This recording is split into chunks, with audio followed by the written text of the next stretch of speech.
झाबुआ के कोतवाली थाने में एक घटना हुई जिसमें 2 तारीख को सुबह हमें पता चला कि वेक्टर फाइनेंस का एक ऑफिस है भंडारी पेट्रोल पंप के पास में। वहाँ पर रात्रि के समय में चोरी हुई है। चोरी में कुछ माल गया है, मतलब कैश गया है, और एक मोटरसाइकिल जो उन्हीं का एक ऑफिस का स्टाफ है उसकी मोटरसाइकिल गई है। तो जब इसमें हमने तस्दीक की, पूछताछ की, तो जिस कमरे में कैश रखा हुआ तो उसमें 2 व्यक्ति सो रहे थे, जिसमें से एक व्यक्ति का नाम नीलेश था, और पास वाले कमरे में भी अन्य लोग सोए हुए थे। और एक मोटरसाइकिल जो गई थी वो नीलेश की ही मोटरसाइकिल गई थी, और अलमारी में पिन लगे हुए थे और अलमारी से कैश गायब था। तो ये संभवतया बताने की कोशिश की गई कि शायद पिन लगा करके अलमारी खोली गई और उससे कैश निकाला गया।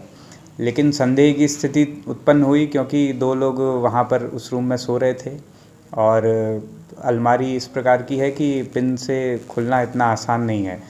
तो उसी आधार पर और भी हमें कंटिन्यूस क्लूज़ मिल रहे थे। बाकी स्टाफ से भी हमने जब पूछताछ की तो कोतवाली थाने की टीम ने लगातार जब क्रॉस एग्ज़ामिनेशन किया तो उसमें ये फाइनली क्लियर हुआ कि जो नीलेश मेड़ा, जो व्यक्ति उसी रूम में सो रहा था, उसने 2 दिन पहले उस अलमारी की एक और जो चाबी थी वो अपने पास रख ली थी, और रात में उसने मौके का फ़ायदा उठाकर जब सभी लोग सो रहे थे तो वहाँ से कैश निकाला, और उसका जो भाई और एक अपचारी बालक जो उन्हीं का मित्र है, रूपापाड़ा रायपुरिया क्षेत्र के रहने वाले हैं, वहाँ से उनको बुलाया, मोटरसाइकिल से उनको कैश दे कर के आया, मोटरसाइकिल भी उन्हीं को दी, और उसके बाद में आकर के सो गया। और बाद में सुबह पता चला कि कैश और मोटरसाइकिल गायब है।